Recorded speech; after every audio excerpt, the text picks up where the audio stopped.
Brother Earl and I traveled together, we made that very clear, that we're coming home to see our brothers and our sisters, that we're coming home to walk on lands that our ancestors walked on. We're coming home to swim in streams and lakes that our ancestors swam in, that it is a joy to be here this morning. Thank you for inviting me to come back home. Now, I don't want to take a lot of time, because most of the time when you get someone who's been a preacher for a while, they talk for a long time. Did you notice the secretary this morning? He just kept talking, because preachers talk for a long time, don't we? But I want to make sure that my comments are brief. But I also want to make sure that this wonderful theme that you have, that I give it due justice. And I also want to make sure that the verse that you all presented for the theme this year, I give it due justice. Now, remember, your theme is Arise and Rebuild. Now, I thought that was one of the most radical themes that I've heard in a long time. Because even the word arise means that someone has been sleeping, and therefore it is calling for the continent of Africa to wake up. To wake up, Africa, and reach the potential in which God has given to you. Now, the word arise is very different than the word rebuild, because the word rebuild means that you've got to go to work. And so you don't just rise up. It is time for Kenya to say, God, how in the world do I go to work? How do we go to work? Now, here is the big question that I had even as I prepared to come this morning. What is it that we're going to rebuild? What is it? Is it to build a wall as listed in the passage of Nehemiah? Is it to build other buildings? What is it? What are we together going to build? And what I want to suggest to you this morning, I want to suggest that what the passage is suggesting is that we also rebuild relationships. Because even as we come this morning, and even as we read the text, we see that relationships are an integral part of this text. Now, let me give you an example. If you read in Nehemiah chapter 2, verses 17 and 18, you will see 14 pronouns in this text. And as you know, pronouns, they're always talking about people. And so the question that I was asking was, which is easier, to build a wall or to rebuild a relationship? Because rebuilding a wall, you use bricks and mortar and concrete. But to even say that we're going to rebuild a relationship, it is saying, how do we rebuild trust? That's what your Gen Z is asking. How do we rebuild respect? How do we rebuild love? And so this morning, as a theme, what I want to just suggest, I want to give you just some principles on how to rebuild and on what to rebuild. Is that all right? So let's take a quick look at it. The first thing, even as we look at this text, and let me read the text for you just briefly. We just heard it. It says, then I said to them, you see the trouble we are in. Jerusalem lies in ruin, and its gates have been burned with fire. Come, let us rebuild the wall of Jerusalem, and we will no longer be in disgrace. I also told them about the gracious hand of my God on me, and what the king had said to me. They replied, let us start rebuilding. So they began this good work. And so as I looked at that, what is it that we're trying to rebuild in relationships? You know, I love the great work of the African Union, doing great work. But I'd like to suggest to you this morning, just as an African American coming to Kenya, I think that the first relationship that we must rebuild is a relationship back to your brothers and sisters in the African diaspora. That we in Africa, there in America, we have so many African Americans. We have so many Africans who grew up and their parents grew up in Africa and they sent their children to America. but they decided to stay in America. Some of the greatest minds are in the diaspora. And if you really, really read the text, Nehemiah was not from Jerusalem. Nehemiah was from the diaspora. Just think about it. Nehemiah, he wasn't born in Jerusalem. He was a product of Babylon slavery oppression, where they shipped him from Jerusalem to Babylon, and his mother was raised in Babylon, and his grandmother was raised in Babylon.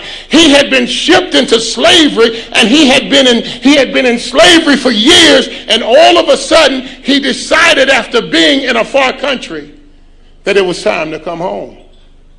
It was time for him to come and use his gifts and talents at home.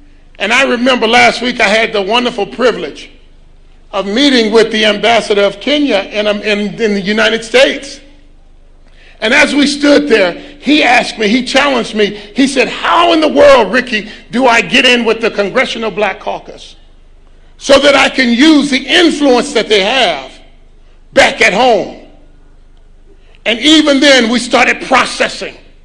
How in the world do we use these brothers who are in the diaspora? And how do we use the influence that they have and bring them back home, back to the land in which we came from? How do we be just like this wonderful man Nehemiah and begin to use those relationships? You see, the reality is the relationships in the diaspora helped fund the project in Jerusalem. And I want to say this to you this morning, that you've got brothers and sisters all over the world that God can use in a mighty way to partner with our brothers and sisters in Kenya to say, how can we work together and how can we be together? I think another relationship that we must begin to make sure that we process. I think that your relationship with one another. If you read this wonderful passage, you see that within all these pronouns, they are trying to build this relationship with one another. And one of the tragedies could always be that you have relationships to the diaspora, but you don't have relationships here at home. And you know there are tensions in relationships. I know Your Excellency knows about tensions in relationships. But here's the thing about relationships. All of us say that we follow Jesus. But some of us can be pretty disrespectful and pretty mean. All of us say, we can read the verse in John 13 where Jesus says that they will know that you're my disciple by your love for one another. But when we get angry with one another, we don't love each other very well. And so I remember in Washington, D.C., I was walking down in the lower level of the Capitol, and I had a Republican brother. He was a white brother, and he was a Republican. And I remember when I saw my Republican brother, we greeted each other with a hug, and we talked for about 10 minutes. And as we carried on a conversation with my Republican brother, I looked to the side and I saw a brother from the opposite party coming. An African-American Democrat. So I told my brother, Lee, why don't you stay here with my Republican brother while I go over and while I have a conversation with my Democrat brother. When I left, I could tell the pressure he felt. So when I returned from the conversation and I started to talk to my Republican brother, he asked me, was I one of them? And I asked him, well, what is one of them? What does that mean? He said, I'm asking you, Ricky, are you one of us or are you one of them? And I said, no, I must apologize to you. I'm not one of them. I'm one of his. That my politics never drives my faith. My faith must always drive my politics.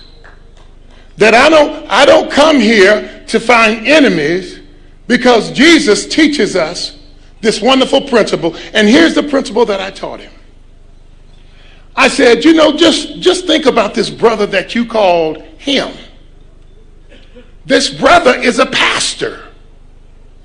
And you say that you follow Jesus. That relationship should make you brothers. And I said, you know what the scripture says that your relationship should be? Jesus says that the people will know that you're my disciples by your love for one another. But yet you're calling him. You've devalued him. I said, but even keeping up with your train of thought, let's say if you devalued him in the scriptures, and let's say you demoted him from being a brother and you made him a neighbor. That's an honest demotion. He's no longer my brother, he's my neighbor. Then what should be your response to your neighbor? Well, Jesus says in Matthew 22 that we're to love our neighbor as we love ourselves. I said, so if you're a brother, your response should be to love him. If you are a neighbor, your response should be to love him. But what if you demoted him again? What if you demoted him from a brother to a neighbor and now you demote him to an enemy? You don't like him. You don't want to be around him. He is now your enemy. The question is, what is our response to our enemy? In Matthew 5, Jesus says that we're to love our enemies. You see what the tension is that we're all brothers when we believe in Jesus. There is no room for disrespect. There is no room for a lack of love.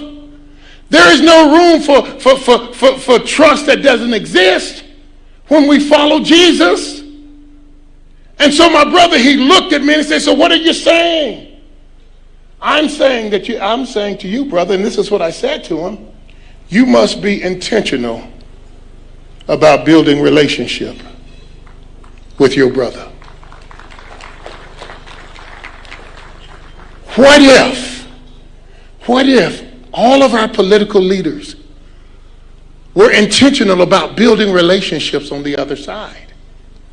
What if they said, how do we go and build a relationship and love our brother, and love our sister?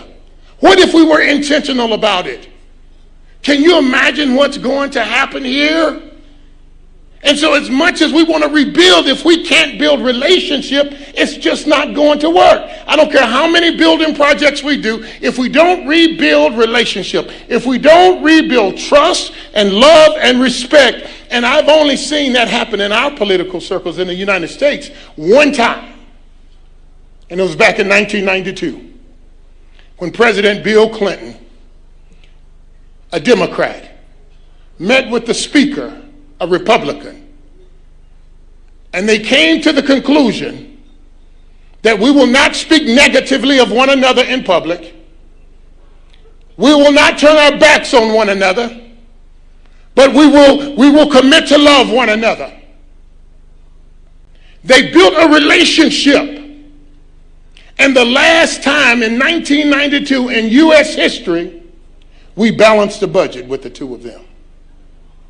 God does great things when we come together. That God is calling us, not only that we build relationships in the diaspora, but we build relationships with one another. So some of you might say, well, Rick, how does that fit me personally? What about the parent who hasn't seen their child in a long time? What if you said, hey, how do I rebuild a relationship? Or what about if you've gone through a divorce and you've not spoken to your ex? What about saying, how do I build a bridge? What about the neighbor that you don't really like? How do you begin to build relationships? What about your GenZ? How do you build the bridge? You know, I have children. I have 5 children, 4 boys and 1 girl. What's fortunate is my 1 girl can beat up all of her brothers, but I have 5 children. And I remember last year coming to the prayer breakfast. And when my brother Earl and I got back home, we saw the Gen Z's frustration. And Earl asked, Rick, what do you think the problem is?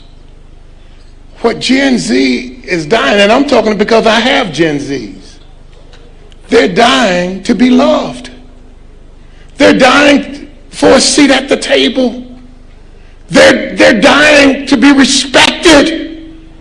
And I won't ever forget, when my boys were growing up, because sometimes as parents, we want our children to stay children all of their lives. But that's not the case with Gen Zers. Gen Zers have grown up, they've gone to college. Some of our Gen Zers are smarter than we are. I have a daughter, she's a doctor. Whenever I need advice on my health, I don't go to a hospital, I call my daughter. Whenever I want to invest my money, I don't go in and go to a bank, I call my son Caleb. When I need counseling and when I need therapy, no, I don't go to a psychologist, I go to my son Micah. Because all of my children have grown up and they're no longer children. They're adults. And I had to learn to treat them like adults. And so when they graduated from college,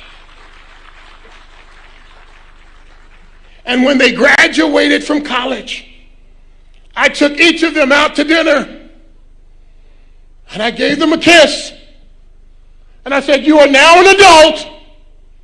I expect you to make decisions like an adult. I don't have to go and live anywhere in your neighborhood. None of my kids live within 1,000 miles of where I live. But they all act like adults. And one of the most frustrating things that could happen to a Gen Zer is that you keep treating them like a child. And I got to tell you, I started praying for Kenya. Because, I work with young people. I mentor young people. I understand a little bit about their minds. And one of the things I prayed for is I said, here's my prayer. I said, Lord, I pray the adults would apologize to our Gen Zers.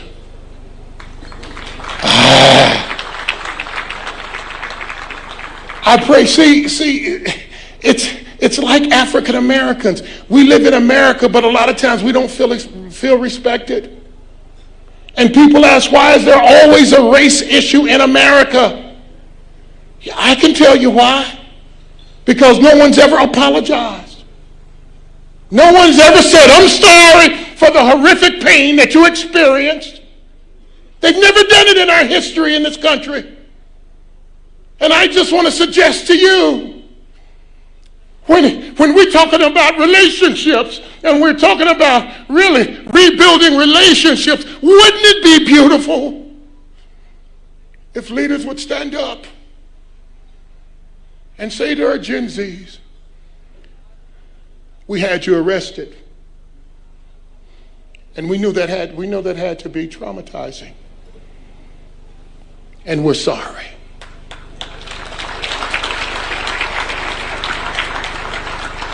We shut down the internet. And we know that that's your primary source of communication. And we're sorry.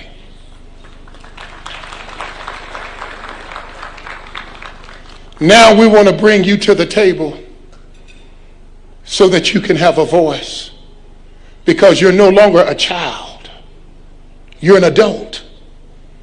And we want to begin to say, how do we begin to treat you like an adult? I won't ever forget the time, and I'm almost done. I won't ever forget the time when a guy gave me permission to be an adult. I was in the NFL, my first year in the NFL. We had a coach he was a German guy by the name of Marty Schottenheimer. And when I got to Cleveland, I would go in, and when I would see the head coach, Marty Schottenheimer, I would say, hey, how are you doing, Coach Schottenheimer? And he looked back at me and he said, I'm doing fine. How are you doing, Player Bolden? And the next day I would see him and I said, well, Coach Schottenheimer. And he would say, okay, Player Bolden. And after about a week, I went to him and I said, why do you keep calling me Player Bolden? He said, Ricky, you're an adult now. You don't have to call me Mr. Schottenheimer. You don't have to call me Coach Schottenheimer. You can refer to me as Marty. That's my name. You are a man now. I expect you to act like a man. And that's what our Gen Zers are crying for. They're crying for the right to be adults because they are. They've gone to college. They've buying their own house. They're getting married. They're adults. And I want to encourage you even here today, Kenya. I challenge you that when we start talking about rebuilding relationships, then the question is, how do we begin to rebuild the relationships with our Gen Zers? Because they love you, they care for you, they respect you, but they don't feel respected. The last thing, and I'm leaving now, but you know, there was one other thing as I'm leaving, and I don't want to get out of here. The last relationship that I think you need to build, not only with Africans in the diaspora, not only Africans within your own country, but as I was leaving, I said, you must also build relationships, really rebuild your relationship with the Lord. That is serious. Did you hear what this wonderful man, Nehemiah, said? Listen to what he said here. And I'm on my way out of here. You know, my time is up. Yep, my time is up. Let me tell you what he said here. This was so critical. He said, he says, I also told them about the gracious hand of my God on me and what the king had said to me. Did you see that? When I read that, it blew my mind. Let me tell you how I interpreted that. As I take my seat, whenever people do that, they're really not getting ready to, yes, I am going to take my seat. But listen to what Nehemiah was saying. He said, I spoke to the king, but the King of Kings had his hand on me. Oh, that's different. Because while he honored and respected the king, as you go forth, Kenya, there's a King of Kings. And what we desire more than anything is that the King of Kings places his hand on our lives. And when you have the hand of the King of Kings on your lives will be blessed, and Kenya will never be the same. God bless you. God keep you.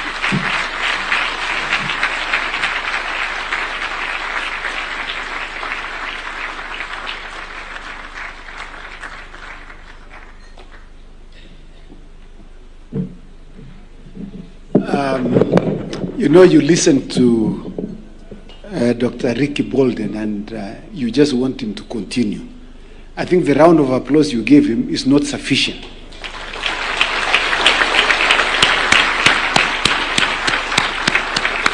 Thank you very much, Ricky. You remind us, you know, just like what the Bible says in 2 Peter chapter 1, verse 12. It says, remind yourself these things, although you know them. So what Ricky has just done is to remind ourselves of those things, although we know them, about relationship. I'd like to thank you very much for coming all the way from America and coming home. Yes, come home. Thank you very much for coming home. Your Excellency, I know your time is fast spent. We sincerely apologize. But I'd like to request your 5 minutes only. You know, I am a co-chair with Senator Manso, and I will have serious problems. You know, some of these members of parliament, Your Excellency, are paid to talk. Now, they are supposed to sing a song, a Ugandan song, and they just wanted you to hear a Ugandan song being sung by Kenyans. Mr. Osoro, the president has said, come.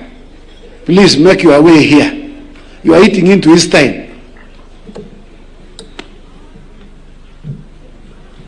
Yeah, and the rest of the members of the Bunge Fellowship, please come. Thank you very much. Your Excellency, I have had the privilege of representing this country in various national prayer breakfasts in different countries. but one particular one that really mesmerized me, on Your Excellency, is Uganda.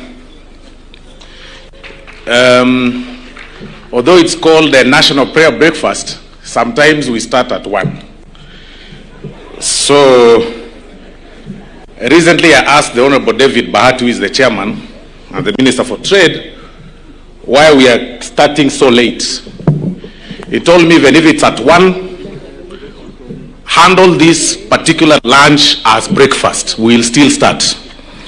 And then he says, Tukutendereza Yesu, which means glory to God, that you dedicate the entire day to God.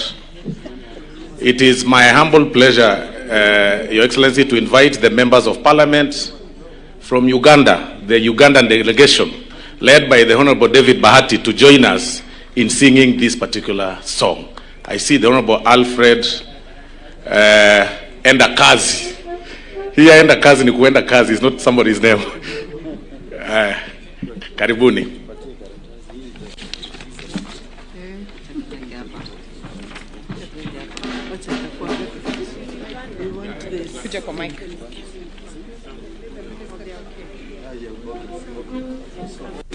Honorable Bahati, you come this side. We'll at the chorus point, of course, we'll tendereze as you guys always do.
Yesu mwana Odinga, omusale tunaziza, devasa omulokozi.